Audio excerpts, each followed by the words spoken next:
The recent conviction and life sentence of IPOB leader Nnamdi Kanu has sparked intense debate across Nigeria. While opinions remain divided, one voice stands out for its clarity and balanced approach. Listen carefully as this brilliant Igbo lawyer breaks down the legal, political, and constitutional issues surrounding this controversial case. Let's watch the video together. This live video I'm making this morning is to let you guys know that, look, yes, the court of first instance have given his judgment. That doesn't mean that his right to appeal has been closed or foreclosed. No, he has a right to appeal his judgment. He has a right to appeal that judgment. Then even when the appeal comes out, the judgment in the court of appeal comes out, he also has a right to the Supreme Court. It is not yet the end. So why the cry? Why all the emotional things? Why the insult on people? Must everybody support IPOB? I'm an Igbo woman, but I'm not IPOB. I'm not in support of them. Now we say justice is everybody's business. What about those who died? What about those who were killed by these IPOB people under his command? What about them? Dora Kunyeli's husband is an example. What about the unknown gunmen? Yes, I agree. He has every right to seek what he wanted. Everybody has a right to agitate for change. Everybody has a right to agitate for change. You guys know me. I'm stubborn when I believe in something. So at a point, I liked this young man. I loved Nnamdi Kanu. At a point, because I could see a young man vibrating, wanting for change, calling for change, just like our late Ojukwu. Everybody loved the movement. Everybody loved the idea. Everybody loved the way it was going. But immediately bloodshed entered. I cut myself off. Immediately they started, the command and everything started. Bloodshed. It became another thing. I said, no, I'm not part of this. Because my duty first, my love first is to humanity. Nobody's life should be cut short because I'm agitating for something I don't even know if I will get. Now, what was the cause of the fight in Rwanda? Most of you don't know history. Most of you don't read. Everybody's saying, did he kill anybody? Did he do this? Did he do that? When you incite violence, when you talk to people in such a way that you ginger them, that is why influencers should be careful. I always tell, especially Facebook influencers, those that have the power to move people. Most people don't reason. Most people don't use their brain. Then there are some of us that have the brain. God has given us brain. We can either use it for good or for evil. Then when you now use that brain that God has given you to incite violence in people, tell them that this person is your enemy, that person is your enemy, the person that wears good clothes is your enemy, the person that do this is your enemy. The person begin to, you have worked on them.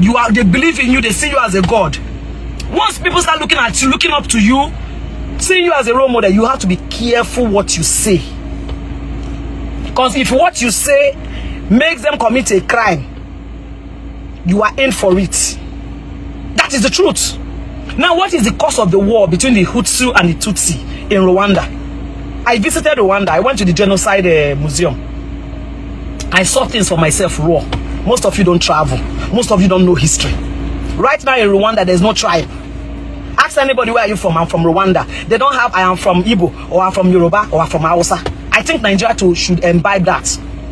Nigeria should copy that thing from Rwanda. Rwandans are not friendly. Like, they are very, very skeptical. They don't trust outsiders. When I visited Rwanda and I saw all of them, they are not open to receiving guests because they don't know if you are coming to destroy them again. That genocide left their mental health scattered. So if you have seen war, you go run from war. What was the cause of Rwandan this thing? Ordinary utterance that was made on a radio station, calling a particular tribe cockroaches. If you don't know about the history, watch this movie sometime in April, or you watch Hotel Rwanda. Watch it. Our own Stephanie Kodedo acted it, a Nigerian lady. She was one of the major characters in that Hotel Rwanda. Then Idris Elba acted sometime in April. Go and watch that movie so that you understand how the Rwandan war started. Utterances, just talk, one person talk for radio station. They fought that war for many years. That Rwanda is still trying to revive. In fact, Rwanda has done well after 20-something years. After 20-something years of that fight. No, almost 30 years of that fight. After 20-something years of that fight, or 30, let us approximately 30 years. They're just trying to recover, and they are doing very well. Nigerian naira is just few change above their own. Very soon, their money will be above our own. We are here. Rwanda that faced real civil war, internal civil war. We are here. Ordinary utterance scatter the whole country. Then you are saying that is injustice. What about those that died? What about those that died, that lost their life? That your family member did not die does not mean that the person who incited it does not deserve some punishment, level of punishment. What are you saying? Everybody's just being emotional.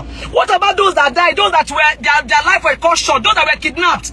There's a lawyer, there's a Rotarian in Port Harcourt. Up to today, they've not seen his body. Teddy or something they call him. Speedy or Teddy, something like that. What are you saying? Igbos are the ones suffering this thing. Igbos are suffering it. Igbos in Ugwa are suffering Ugwa this thing. Any small thing, the Hausas will start burning their properties. Those in the north. Igbos in the north are suffering. Any small incitement, anything where just incite violence, they will burn Igbos property. Burn Igbos this thing, pursue Igbos, kill Igbos. Igbos will run down to Igbo State. When they run down to Igbo State, their own home, IPOB and Sepamba. So Igbos, I began to cry for the Igbo. Where will they stay? Where will they call home? They run to Lagos. Lagos shall say no be Igbo. Get them. Come out every Igbo. These are that. They go to Ugwausa. They threaten them. They come to Ali Igbo. They threaten them. So where do you want Igbos to stay? Nobody's looking at that. Most of you are just head mentality, brainless. You want to unfollow me? I will follow you now. I thought, fuck you. Block yourself. Do you pay me? You're coming to tell me that you want, because I air my opinion, because I said my own part of what I feel. You see that judgment? It is airtight. There's no judgment that cannot face appeal. But the truth is that judgment will stand any appeal, even any appeal before God. That judgment will stand. I have the job. I will send it on. I will paste that. I will paste that judgment on this on the comment section. I have gone through the judgment. I read it. That judgment is airtight.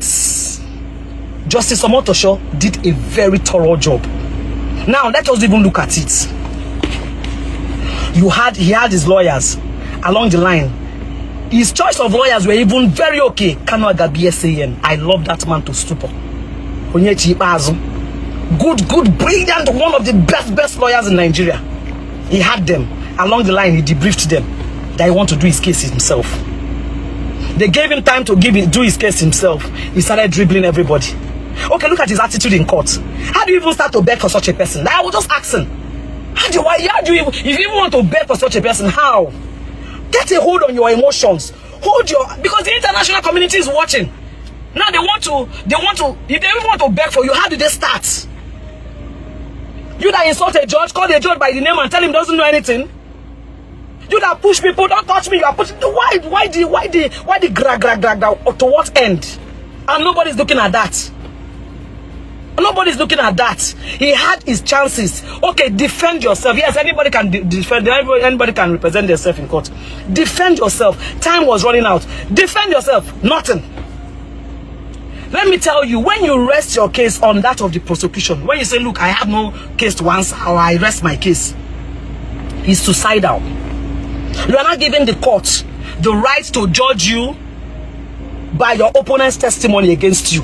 That is what he did. Okay, my opponent has finished talking a bit. I don't have anything to answer him. You refuse to put a defense. No matter what the defense is, put up a defense. You did not put up a defense. You did not put up a defense. And you want the judge to give you what you don't ask for. You want the judge to perform magic. How? By the time you rest your case on that of the prosecution, it is a suicidal. Immediately he did that, and I knew it was suicidal. What were people expecting? That they would not free him? He couldn't even defend himself. Come and say, okay, at least leave your legal, even though you know all the law. When it comes to representing yourself, you will lose it. I am a lawyer, a proud lawyer. But there are some cases that are personal. I will have to brief my colleague to come and represent me. Because if I represent myself, I will lose, I will make mistake. Doctor Ada Agwonweya, even if you are a born lawyer, Doctor Ada Agwonweya, when she come to shove, you call a lawyer, you brief a lawyer to please come and, you know the law. But when it comes to that representing yourself, you must miss it. You'll be emotional. You had a very beautiful legal team. Kanu Agabiesi, I know they joke with that man. You debriefed him. That guy, shit. How do you start to beg? How do you even start to defend such a person? Erratic, anger, everything. Everybody watched it. Yet people are saying it's injustice. How? How is it injustice? Those who lost their life on hip-hop and all this demand, what happened? And people were not listening to his radio communication. People were not listening to everything he was saying. People were not listening to, what about the military guys, the military couple that were killed in Olu? The video was there, the woman was beheaded, her vagina was cut off. When I don't see the video, how do you see white and call it black? How is it injustice? Who will give those ones justice? Whose command were they carrying out? Igbos in military, waste them, kill them. Whose command were they carrying out? Whose command were they carrying out? You incite people into war, you incite people into fighting themselves and say it's not your fault because you are not the one in the forefront that did it. As long as you are an influence that incited these people, my dear, you are going down with them. So at what point did they do injustice? Let me understand. You are calling it injustice. What is injustice? He was given a right to represent himself. He was given a right to counsel. He was given, I was even shocked that Justice Omotosho gave his people right for allocutus. I called one or two of my friends. I was following up yesterday, but I was too busy. So once I would just call Victor. Alpha, I've definitely delivering the judgment. Okay, what about allocutus? This one, he doesn't have a lawyer. Who will do allocutus for him? Allocutus means plea for mercy. I was so happy when Justice Omotosho gave them the microphone. I said, since you're a legal consultant and you have been coming to court for him, please, I will not shut him out from allocutus. Say he's allocutus or say something about allocutus. That is plea for mercy. And this Mr. Obi, he used to be my friend. Mr. Obi took the microphone and said talking. I listened to his speech. I listened to his legal counsel's speech. He was given all, he was given all the rights for fair hearing. Up to allocutus. He was given all. There was no comma, no mistake. That's why I said that judgment is airtight. It will stand any appeal, even before God and man. That judgment will stand any appeal. And my only fear is that if he stands appeal, I pray they don't give him the maximum punishment. Maximum punishment is death. Death sentence immediately. So now, I'm even surprised that the judge was mindful enough to reduce it to just life imprisonment. At least life imprisonment. At least being alive and serving a life imprisonment, there is hope that one day something will happen. But what about death sentence? He did not even pronounce the maximum that was required by law. He gave him life, which is fair.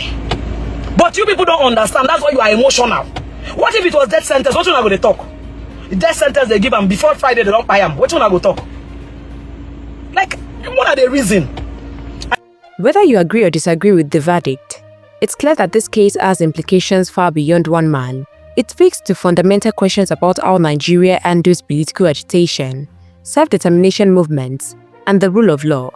This analysis shed light on areas many Nigerians are now discussing, from the legal process that led to the conviction to the broader national impact of the judgment. As this conversation grows, more people are examining what this means for justice, constitutional rights, and the future of political expression in Nigeria. What's your take on this analysis? Do you think the trial was fair? Or do you see evidence of political persecution?